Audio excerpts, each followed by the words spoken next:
Okay, if I can start by, first of all, thanking Tony Fitzgerald and also Alan Wilson for the report that they have just handed to myself and the Attorney-General just 1 hour ago. I've just had an hour to briefly have a look, and I've had a discussion with Tony and Alan in relation to this report. Can I say from the start, there are 32 recommendations, and on the face of them, there is nothing here that I cannot see our government implementing. This report will go to Cabinet on Monday. I do want Cabinet to consider it and read it. And like I said to you, we've only just been handed the report ourselves. I think one of the most key observations is, of course, that the CCC must involve public approval, respect and trust. And we had the parliamentary inquiry about the Logan City councillors, and this prompted government to undertake this comprehensive inquiry. There are a number of observations, and the Attorney-General will go into a few of those recommendations. But of course, the two key findings are that the CCC should be funded to create a new corruption strategy and prevention unit as part of an overarching restructure, which introduces greater civilianisation of and less reliance upon seconded police officers in its corruption investigations and strengthens the organisation's oversight of these investigations.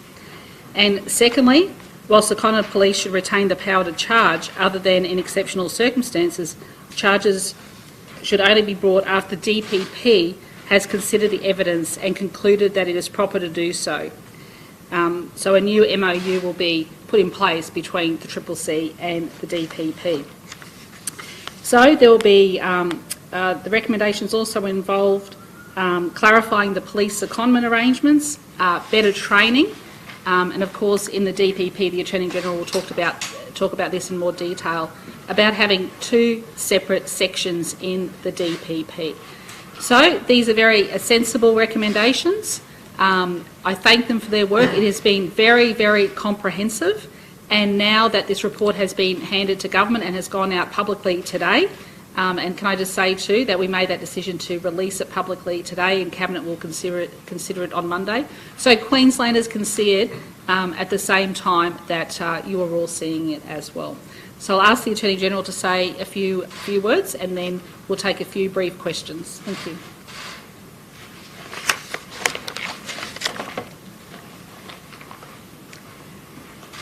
Well, thank you, Premier. And as the Premier has said, we welcome the report by Tony Fitzgerald and Alan Wilson, and we look forward to considering these recommendations. At the heart of this report, it's that Queenslanders must have confidence in the corruption watchdog. It plays a central role in our integrity system, and that's why it's so important that it remains independent, impartial and fair and trusted by Queenslanders to undertake corruption investigations.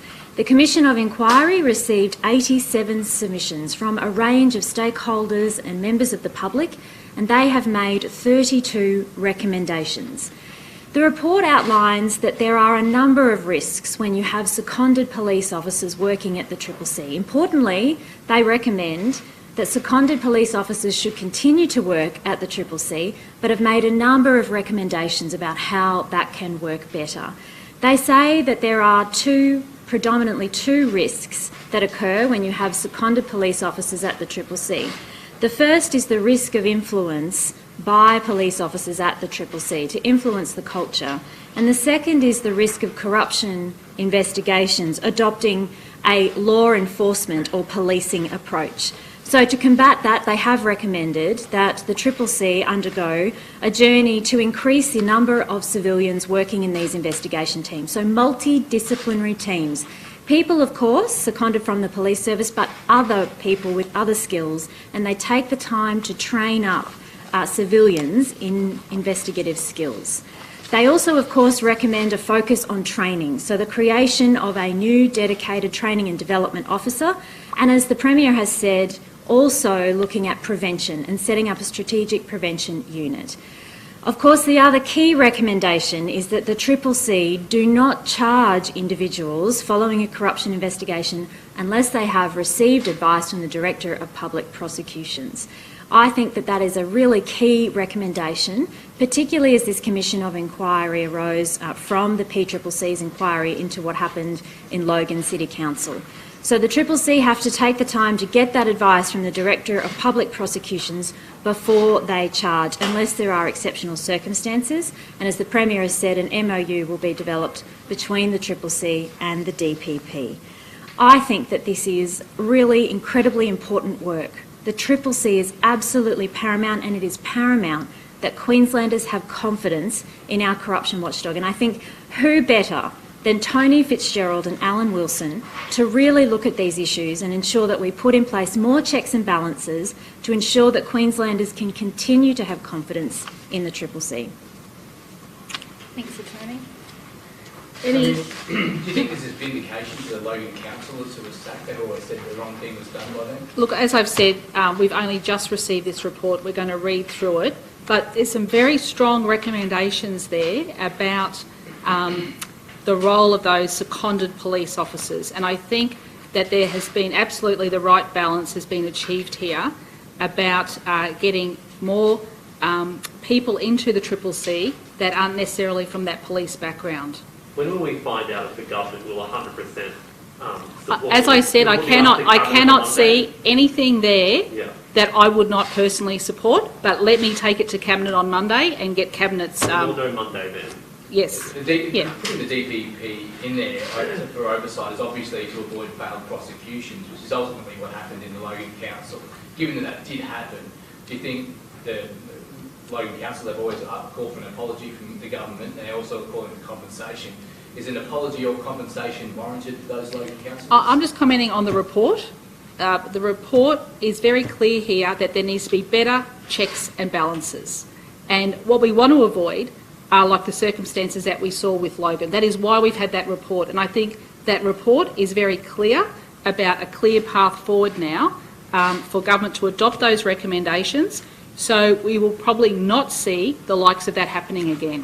That would be my expectation. In New South Wales, the watchdog of the ICAC down there criticised the organisation for, quote, sacrificing the reputations of people on the altar of its own self-importance, finding them to be corrupt, tattooing them as such, if you like, indelibly, but not recommending prosecution to leave them in limbo without an opportunity to defend themselves before a court.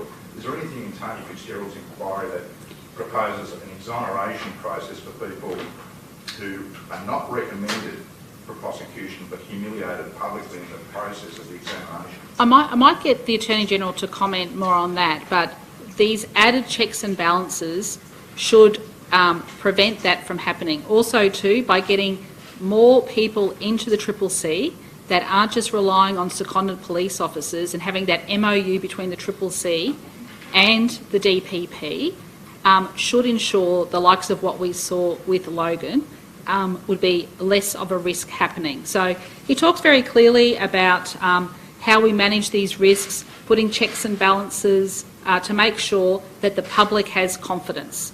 And we absolutely want to see that public confidence in the CCC. Do you think it goes far enough to restore the public's faith in the CCC? Look, as I said, we've only just received it. Let Cabinet consider it on Monday, but it's very comprehensive. It's very clearly written. I've gone through the recommendations, and like I said, on my observation and the Attorney-General's observation, there is nothing there that is alarming for me to say that we would have, that I would personally or the Attorney-General would personally have a problem with the recommendations. It does require more funding for the DPP and the CCC, but these are measures that of course we can look at and accommodate. Just on that in terms of resourcing, so you Yes. more money and staff to be thrown into the That's, DPP and yes, CCC? yes. How much money? I mean, Well, early days. it doesn't say the amount there, but I think there's a 5-year plan there to get to make this happen.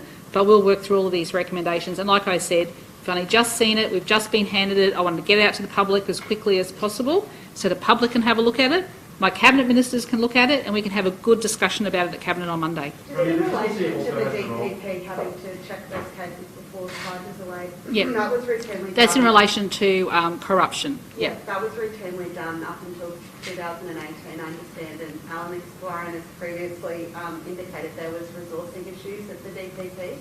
How many extra? I'll get the attorney to talk about that. Any other issues? The Questions? Triple C also has a watchdog role when it comes to the conduct of police officers. How can people have confidence in the Triple C's independence, given that there are still going to be some police officers in there? Are there any sort of checks and balances to remove them from processes that look into police conduct?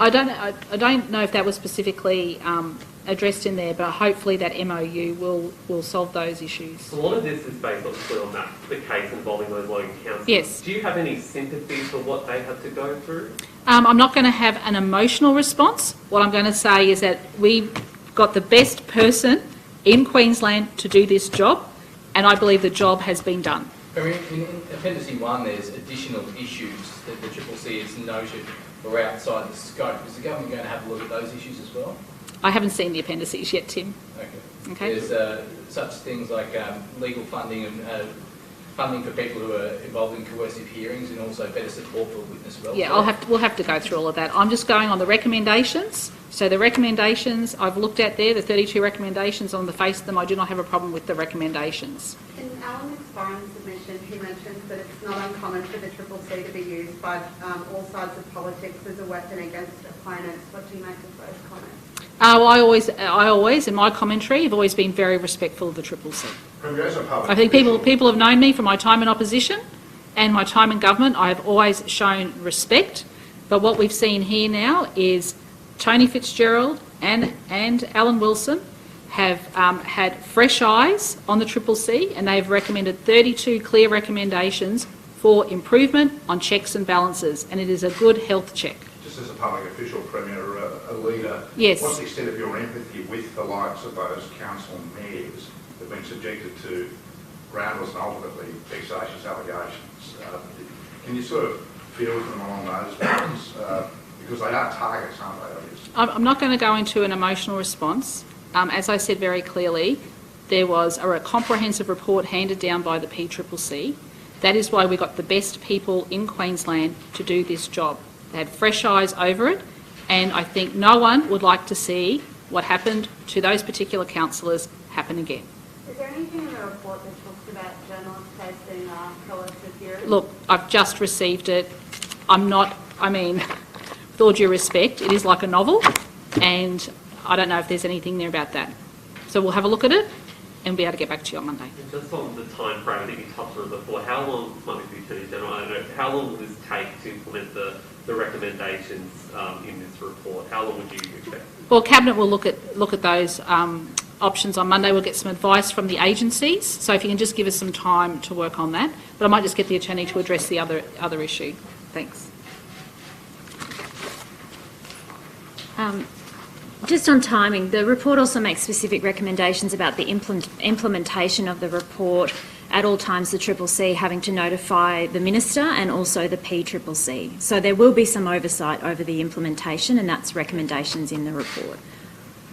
And could you just address those questions about resourcing for the DPP? They have to review all of these cases? Yeah, so over the last 20 years there has been different approaches when it comes to the DPP providing advice about whether or not the Triple C should proceed with charges. Very clearly, the commissioners have determined and recommended that for corruption investigations, those need to go to the DPP for advice. So there will be a special team in the DPP that will review all of the evidence collated by the Triple C and make a recommendation to the Triple C.